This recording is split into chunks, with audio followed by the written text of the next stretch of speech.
Calendar বলে জুলাই মাস ৩১ দিনের, বাংলাদেশের চলমান ইতিহাস বলে না, জুলাই এখন ৩৬ দিনের। কোনো জ্যোতির্বিজ্ঞান নয়, কোনো গণিত নয়, এ ছিল মানুষের রক্তে লেখা এক নতুন তারিখ।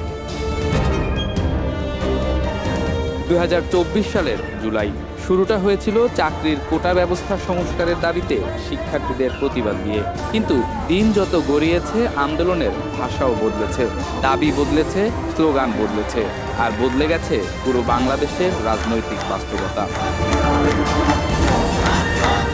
জুলাই তখন আর শুধু একটি মাস নয়, একটি প্রতিরোধের নাম, একটি সাহসের নাম। ১৬ জুলাইয়ের রক্ত, ১৮ জুলাইয়ের ইন্টারনেট অন্ধকার, একের পর এক প্রাণহানি, গুম, দেশজুড়ে কারফিউ, নিস্তব্ধ শহর, অবরুদ্ধ বিশ্ববিদ্যালয়, আর সেই নীরবতার ভেতরেও ফেসবুকের দেয়ালে, মেসেঞ্জারের গোপন গ্রুপে, টেলিগ্রামের বার্তায় ছড়িয়ে পড়েছিল প্রতিবাদের নতুন ভাষা। ডিজিটাল বাংলাদেশ তখন হয়ে উঠেছিল ডিজিটাল প্রতিরোধের বাংলাদেশ। জুলাইয়ের শেষ দিকে এই আন্দোলন রূপ নিল গণ অভ্যুত্থানে। ঠিক তখনই সামাজিক যোগাযোগ মাধ্যমে জন্ম নিল এক অদ্ভুত ধারণা, জুলাই শেষ হয়নি, জুলাই চলবে। একজন প্রবাসী সাবেক আমলা সামাজিক মাধ্যমে লিখলেন, জুলাইকে ৩১ দিনেই শেষ করা যাবে না, যতদিন পর্যন্ত মানুষের দাবি পূরণ না হবে ততদিন চলবে জুলাই। এরপর থেকে ১ আগস্ট হয়ে গেল ৩২ জুলাই, ২ আগস্ট ৩৩ জুলাই, এভাবে ৫ আগস্ট হয়ে গেল ৩৬ জুলাই। ৩৬ জুলাই অগণিত মানুষ রাজধানীর দিকে এগিয়ে আসে। রাজপথে ছিল না কোনো একক নেতা, ছিল কেবল মানুষের ঢল, ছিল ক্ষোভ, ছিল দেশ বদলের স্বপ্ন, ছিল দীর্ঘদিনের জমে থাকা অভিমান।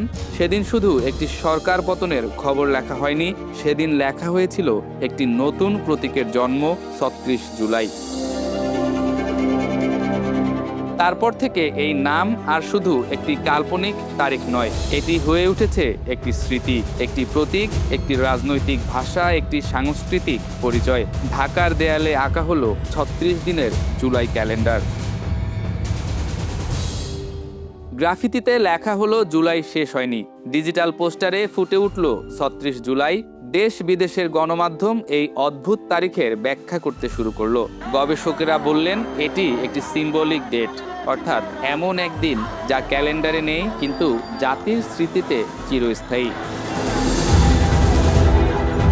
পরে বিভিন্ন প্রামাণ্যচিত্র, গবেষণা, শিল্পকর্ম ও আলোচনায় ৩৬ জুলাই বাংলাদেশের গণ অভ্যুত্থানের প্রতীক হিসেবে জায়গা করে নেয়। কেউ একে বলেন বিদ্রোহের দিন, কেউ বলেন পুনর্জন্মের দিন, কেউ বলেন নতুন বাংলাদেশের জন্ম তারিখ।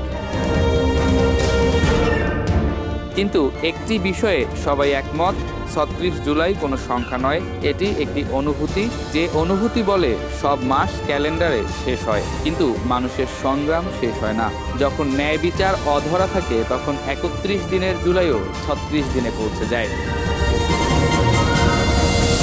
হয়তো পৃথিবীর কোনো ক্যালেন্ডারে ৩৬ জুলাই নেই, কিন্তু বাংলাদেশের ইতিহাসে ৩৬ জুলাই আছে, থাকবে। আদতে কখনো কখনো ইতিহাসেই ক্যালেন্ডার লিখে দেয়, যেটা লিখে দিয়েছিল ২০২৪ সালের জুলাই মাসে।